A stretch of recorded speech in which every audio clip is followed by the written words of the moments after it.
आप जानते हैं, और एक नया साल, हम एक नए युग में कदम रख रहे हैं। आप जानते हैं, नए विश्वास और नई हर चीज के साथ एक नया साल हम पुराने को पीछे छोड़ना चाहते कभी हैं। कभी आप पुराने को नए में नहीं ले जा सकते, इसलिए मैं सिर्फ पुराने को पीछे छोड़ना चाहता हूं और मैं इस नए साल में कदम रख रहा हूं। यह मैं हूं, मैं विश्वास से। आप जानते हैं, विश्वास से, क्योंकि बाइबल में भी क्या कहा गया है। यह विश्वास से था कि इब्राहिम स्थानांतरित हो गया था जहां से वह आगे बढ़ रहा था अपनी मातृभूमि से, और फिर विश्वास से आगे बढ़े। आप जानते हैं, जरा कल्पना कीजिए कि भगवान आपको बुलाते हैं और आपसे कहते हैं, यहाँ जाओ, तुम बस आज्ञा का पालन करो और जाओ। इसलिए मैं विश्वास से आगे बढ़ना चाहता हूँ। मैं आपके बारे में नहीं जानता, लेकिन मैं विश्वास से इसमें कदम रख रहा हूँ। श्री ऐश मोफारी जो देना चाहते हैं, उसके साथ ऐश के साथ जीत, हम यह सब नहीं जानते। सच तो यह है कि हम यह सब कभी नहीं जान पाएंगे, लेकिन क्या मैं उस पर विश्वास करता हूँ? मुझे विश्वास है कि जिस दिन से मैं इस कंपनी में शामिल हुआ, उस दिन से मुझे इस आदमी पर विश्वास है। क्योंकि वह वहां है, मैं अभी भी यहाँ हूँ। मैं केवल तभी हार मानूंगा जब श्री अशमो फराह अब यहाँ नहीं होंगे। उसने कहा, मेरा काम हो गया, तौलिया को फेंक दो, यह समाप्त हो गया है। तभी मैं अलग अलग चीजों के बारे में सोचना शुरू करूंगा। जब मैं शामिल हुआ तो मुझे पता था कि यह एक आईटी कंपनी मेरा भाई ओलिवर इसमें था, और मैं अभी भी इस पर विश्वास करता हूं, क्योंकि हम में से बहुत से लोग अलग मानसिकता के साथ आते हैं।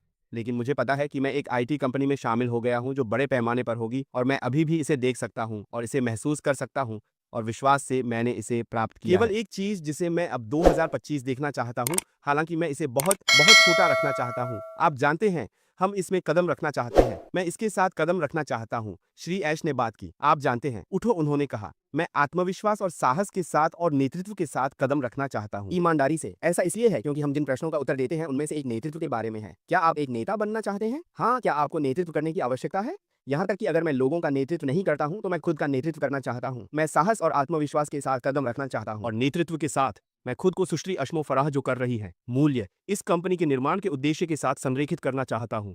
मेरी प्राथमिकताएं क्या हैं? कभी कभी हम अपने लक्ष्य निर्धारित करते हैं, लेकिन हम प्राथमिकताएं निर्धारित नहीं करते हैं। 2026 में आपकी प्राथमिकता क्या है? क्या राख के साथ जीत आपके लिए आखिरी होगी? तो आप अपनी प्राथमिकता निर्धारित करते हैं, और राख के साथ जीत आखिरी है। यदि यह आपका आखिरी है, तो मुझे विश्वास है कि आप संघर्ष करेंगे, क्योंकि हम एक सीखने के मंच में कदम रख रहे हैं। एक ऐसा मंच जो वास्तव में संकुचित होगा, जहां हमें सीखना होगा। कोई भी आपके लिए यह नहीं कर सकता, आपको इसे स्वयं करना होगा। इसलिए यह मेरी प्राथमिकता होगी। मेरी प्राथमिकताओं में से एक, जो मैंने पहले ही 2026 पर निर्धारित कर दी है, मैं गति के साथ कदम रखना चाहता हूं। गति, वह गति मेरी प्राथमिकता होनी चाहिए, स्पष्टता के साथ। मुझे भ्रम पर स्पष्टता का चयन करना होगा। जो शोर हम सुनते हैं, लोग बहुत अधिक शोर सुनते हैं। मैंने अपना कान बंद कर लिया है। मैं फिर से शोर नहीं सुनना चाहता। मैं श्री ऐश मोफारा से स्पष्टता सुनना चाहता हूं। हम हमेशा ओलिवर के साथ इस बारे में बात करते हैं। केवल श्री ऐश मोफारा को मैं सुनूंगा, और कोई नहीं। जो लोगों की सुनते हैं, आप सुनते हैं। उन चीजों में से एक जो मैं हमेशा लोगों से कहता हूं, आप अंदर आओ। आपको यह पसंद नहीं है, वहां एक डिलीट बटन है, जाओ और इसे क्लिक करो, खरीदो।